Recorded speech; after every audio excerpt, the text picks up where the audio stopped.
Buenos días a todos y bienvenidos una vez más al podcast del Pan Am Post. Desde hoy con una nueva imagen porque de ahora en adelante ustedes van a poder ver a nuestros entrevistados en video.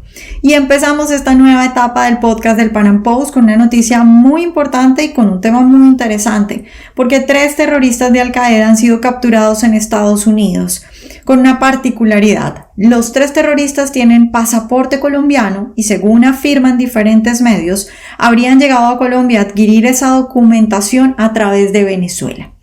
Esta noticia nos enfrenta ya en la práctica con una amenaza de la que hace mucho tiempo vienen hablando diferentes expertos en seguridad, y es el peligro que representa Venezuela para toda la región en tanto que tienen relaciones tan estrechas y negocios tan importantes con terrorismo de Medio Oriente.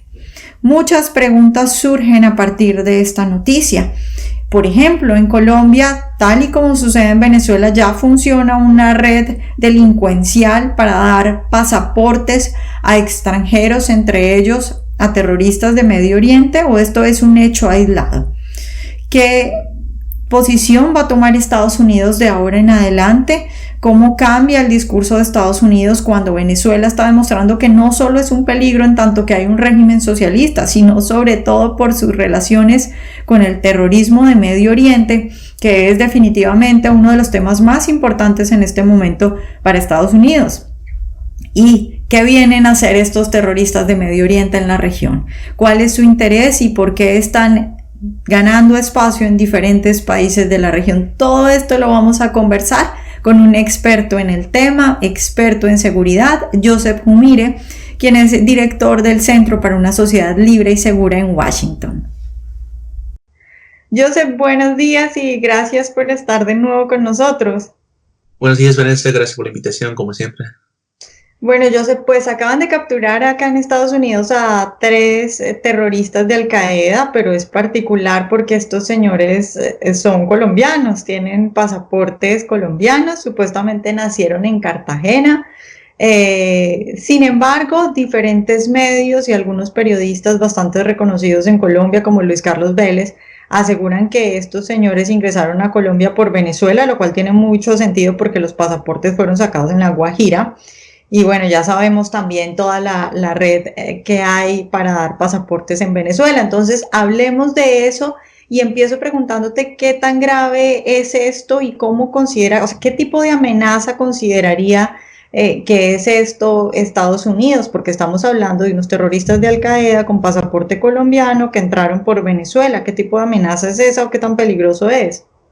Sí, no, esto es un incidente muy serio. Yo creo que recién estamos conociendo más y más los detalles. Yo creo que los primeros 24, 45, 48 horas son muy importantes para entender qué pasó, a qué nivel hay este tipo de presencia, qué tipo de documentación recibieron, no sé, solo cédulas o hay más documentación que se recibieron, y a qué nivel. Yo creo que más importante es a qué nivel esto llega dentro de los servicios migratorios de Colombia. Esto es una red de corrupción dentro de los servicios, o esto es simplemente un caso aislado. De todo eso sí, creo que los primeros 48 horas se va a conocer. Es evidente que esto ya fue en el conocimiento obviamente de las autoridades, pero también yo creo que hasta algunos medios colombianos ya sabían de esto, porque la forma que lo están reportando muy rápido con detalles, me parece que ya les alertaron antes sobre esto. Y no podemos sacar esto de contexto, que todas las noticias de esta semana, todo lo que ha pasado esta semana en el cumbre de contraterrorismo pasado lunes en Bogotá, donde justamente se habló de esto, justamente se habló de este tema, de que Colombia, América Latina, está haciendo ahora como no sé si un blanco es la palabra, un objetivo de estos grupos terroristas internacionales, y tienen su habilidad de camuflarse desde Venezuela. Entonces me parece todo esto muy serio. Obviamente aquí en Estados Unidos esta noticia también está salpicando porque supuestamente se han aplicado para tener visas para viajar a Estados Unidos. Y no tengo entendido si viajaron a Dallas y les arrestaron ahí o si les arrestaron en Colombia. Todo eso es muy pronto la noticia, tenemos que confirmar. Pero sin embargo me parece muy serio. Es un caso y más que todo yo creo que respalda la decisión del presidente Duque de designar a Hezbollah, a Al Qaeda, a Estado Islámico, a Hamas, a los grupos más grandes de terrorismo islámico, tal y como son, de terrorismo internacional. Ujú. Joseph, tú lo decías muy bien sobre lo de que no hay que sacar de contexto porque justamente Mike Pompeo acaba de estar en Colombia, se reúnen con Juan Guaidó y con Iván Duque y me parece a mí que la línea más importante o el cambio más importante que yo noté en ese discurso es que ya de pronto no es Estados Unidos tomando a Venezuela como Venezuela en sí como un peligro, sino Venezuela un peligro en tanto que tiene relaciones con grupos terroristas de Medio Oriente. Y justo viene entonces si pasa esto, además, tú ves un cambio ahí de pronto en la línea de discurso que empieza a hablar Estados Unidos respecto a la amenaza que puede resultar Venezuela y no solo esta reunión, sino también tenemos a un Guaidó hablando de eso en toda su gira que ha estado haciendo por diferentes lugares, hablando de lo que está pasando con el terrorismo y cómo las relaciones de Maduro con el terrorismo en Medio Oriente. Sí, no, yo creo que este ha sido, empezando 2020, este ha sido, digamos, el principal tema que no solo en las noticias, pero el tema política que se está discutiendo a nivel internacional. Empezando el año con la operación en Irak de matar a Qasem Soleimani, un general iraní que controla muchos de los grupos de terrorismo internacional. Obviamente después a la cumbre, ahora hay esta noticia, y esto está elevando la conciencia de la clase política en América Latina, que no están lejos de estos problemas, que esto que nos ha amenazado a Estados Unidos, ha amenazado a países en Europa, amenazó a Canadá, amenazó mucho del occidente, que ha amenazado también a América Latina, pero no en mucho tiempo, de una forma directa, que todavía está siendo un grande problema. Vanessa, si me permites, me gustaría enfocar en algunas partes de esta noticia, porque como dije antes, yo creo que hay que aprender un poco más para entender, pero yo creo que por lo menos de lo que se conoce, me parece tres cosas fundamentales que habrá que estudiar un poco más. Uno es la ruta que supuestamente se tomó. Esta ruta de Venezuela a Colombia es por la costa caribeña, por Maicao, que Maicao es un centro, es una ciudad conocida por las autoridades de contraterrorismo, donde hay alta presencia de Hezbollah. O sea, ellos han podido infiltrar las comunidades libanesas en esa ciudad y tienen vínculos con varias asociaciones, ONGs, centros islámicos que han construido el propio en Maicao por mucho tiempo. Hay operadores desde Venezuela que se conoce, que eran ex diplomáticos del gobierno de Venezuela, que han operado esa ruta y lo han utilizado en varias ocasiones. No a este nivel, no hemos visto a este nivel, pero sí hemos visto otras ocasiones donde han movido personas con descendencia de Medio Oriente por esta ruta. Eso es primero. Yo creo que esa ruta es muy importante ahora mirarlos, algo que está en el conocimiento de las autoridades, pero ahora está en el conocimiento público. El segundo es esta relación entre Al-Qaeda y Hezbollah. Porque yo sé que la primera confusión que va a venir en América Latina y en Colombia en particular es de, bueno, ahora estamos hablando de Al-Qaeda, que es un grupo de terrorismo islámico, un grupo radical sunita, es otro sector. Ayer estábamos hablando de Hezbollah y la designación que hizo el presidente Duque sobre Hezbollah, que es un grupo de terrorismo islámico de otro sector, chiita. Entonces, sunitas y chiitas tienen una diferencia en sus creencias y obviamente en su posicionamiento en el Medio Oriente. Sin embargo, y esto es algo que ya, yo creo que toca hablar ahora de esto, hay una cercanía entre Al-Qaeda y Hezbollah. Y respecto a la diferencia que tienen el nivel religioso, porque no solamente es la religión en sus ambiciones, es también el poder y sus enemigos en común. Ya en los 20 años han habido evidencias que han surgido de casos federales en Nueva York, del alineamiento de la casa de Osama Bin Laden cuando le mataron en 2011, de otras interrogaciones de personas que fueron capturadas en Guantánamo, que ya demostraron la larga, estrecha relación entre Al-Qaeda, la fuerza Quds y Hezbollah. Entonces, eso es algo que ahora tenemos que hablar muy seriamente porque yo sé que va a confundir mucha gente cuando hablamos de Al-Qaeda, de este caso actual, y ayer estamos hablando de Hezbollah. Joseph, hay una relación que están citando algunas personas, por ejemplo, Carlos Vecchio, el embajador de Guaidó en Estados Unidos, también el canciller Julio Borges, insinuando, por decirlo de alguna forma, que estos personajes tendrían relación con Maduro. Bueno, eso ya es hilar muy fino y como tú dices, todavía no hay mucha información, pero sí quisiera que tú nos hables de esa relación y de todas las pruebas que hay de la presencia de estos grupos terroristas en Venezuela y cómo obviamente afectan a toda la región porque no es problema solo de Venezuela. De hecho, Venezuela es solo la entrada para ellos.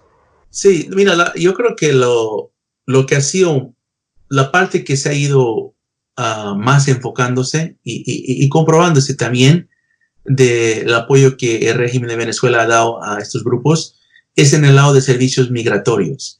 Eso realmente es la evidencia dura, ¿no? Porque hay otras cosas que se sospecha, pero es difícil comprobar. Y hay que entender que estos grupos a este nivel, grupos como Al-Qaeda, grupos como Hezbollah, son súper clandestinos. O sea, tienen su propia inteligencia, tienen cobertura de varios países. Entonces, en el lado de servicio migratorio, en el lado de documentación, eso se ha ido comprobando. Ahora, lo que creo que también confunde mucha gente es qué es un operador de Hezbollah o de Al-Qaeda, porque hay niveles. Hay el nivel más básico, el nivel más visible, a lo que se llama simpatizantes, gente que simpatiza con la causa, pero no, puede ser que no son un terrorista por sí o no tienen ese entrenamiento o formación, pero simpatizan con la causa de yihad. Después hay facilitadores, gente que maneja el ámbito logístico, comunicaciones, financiamiento, transportación, y ellos es difícil, a veces no se sabe si decir que son miembros terroristas o simplemente están ayudando, portando servicios. Igual para mí es lo mismo, porque si están ayudando de una forma a un grupo terrorista, es parte de la operación de terrorismo.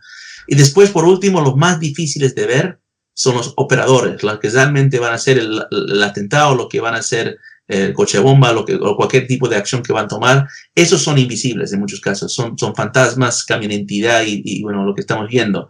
Parece que en este caso de Al-Qaeda se agarró a los operadores, que por eso es tan grave este caso, pero en muchos otros casos se agarró un facilitador o se agarró un simpatizante, pero no había mayores pruebas para decir que es Hezbollah y se niegan. Entonces yo creo que ahí es un poco, pero la documentación que se dio de Venezuela a estos grupos a los tres niveles. Le han dado a simpatizantes de Hezbollah de Medio Oriente y Al-Qaeda y otros grupos, facilitadores de Hezbollah y otros grupos de terrorismo en Medio Oriente, y también a ciertos operadores. Y yo creo que esa es la parte que hay que mirar bien y entenderlo cómo funciona y tanto demostrar las pruebas que existen. Yo, para terminar un poco, porque la gente muchas veces no entiende, es que es muy raro que se hable de terrorismo, de Medio Oriente, digamos, haciendo cosas acá o en la región, en Latinoamérica. Es muy raro y mucha gente no entiende específicamente cuáles son los negocios de estos señores, porque estamos acostumbrados a verlos, por ejemplo, en Latinoamérica como, bueno, gente que vaya a hacer atentados terroristas ideológicos en Estados Unidos o en países grandes, pero ¿qué hacen estos señores en Latinoamérica y cuál es su objetivo? Y, por ejemplo, ¿qué relación tienen con las FARC y el ELN en Venezuela? Esa es una cuestión importante, ¿no? Sí. Bueno, para empezar, terrorismo es terrorismo. Si lo miras de terrorismo islámico, que es la causa de estos grupos de Medio Oriente, o terrorismo comunismo, de la causa ideológica de la FARC y la ELN, entonces terrorismo es terrorismo, es el proceso y el proceso operacional y la logística los unen a estos grupos, o sea, no diferencian en ese aspecto. Eso creo que mucha gente, yo entiendo bien, en América Latina mucha gente lo ve muy lejano. Digo, bueno, esos terroristas de terrorismo islámico están operando allá, a lo mejor quieren atacar a Estados Unidos, pero ¿qué hacen en América Latina? Bueno, yo creo que para empezar hay que entender que ellos ven que estos grupos de terrorismo regional, en el lado de la FARC y el ELN, lo ven como otros aliados que pueden contar con su conexión para poder ampliar sus redes. En América Latina yo creo que hay dos cosas que realmente les llama la atención y por eso se están viniendo más y más acá. Uno es la cercanía a Estados Unidos. O sea, si quieres realmente infiltrar a Estados Unidos, América Latina es un área fértil para poder usar la corrupción y cambiar tu identidad, como se está viendo en algunos de estos casos, específicamente este caso de Al-Qaeda, o si quieres simplemente ir como un falso migrante refugiado y hacer el camino largo hasta el norte y pasar por la frontera sur. Y eso es obviamente un gran debate que se está teniendo aquí en Estados Unidos sobre la frontera, la seguridad fronteriza. Y la otra razón creo que están llegando mucho es por el lado de actividades ilícitas, narcotráfico. O sea, todos estos grupos también se tienen que financiar, tienen que vivir, tienen que comer. Entonces, en el mundo ilícito, el narcotráfico todavía es uno de los más grandes recursos que uno puede tener para poder sobrevivir. Entonces, yo creo que como estos son naturalmente criminales porque son terroristas, están violando leyes de varios países, han visto el mundo del narcotráfico como una grande habilidad de buscar recursos y financiamiento, y hay una cercanía más y más de grupos de terrorismo internacional con carteles de drogas y de crimen organizado. Entonces, cuando hablas de crimen organizado y drogas, América Latina es, digamos, el número 1 región en el mundo. Entonces, eso les llama la atención también. Pero el último punto que me gustaría resaltar, Vanessa, es que esto no es nuevo, esto ha estado aquí por mucho tiempo. Yo sé que tú y yo lo hemos hablado en varias ocasiones, pero yo creo que lo que está cambiando es que la tensión que hay en el Medio Oriente se está calentando. O sea, empezamos el año con mucha gente preguntando si va a haber guerra entre Estados Unidos e Irán. En el momento que Irán decide realmente llevar la pelea dura contra Estados Unidos, van a activar sus células a nivel internacional. Y eso incluye sus células que tienen en América Latina. Bueno, Joseph, pues muchas gracias por estar hoy con nosotros. Absolutamente, gracias, Vanessa.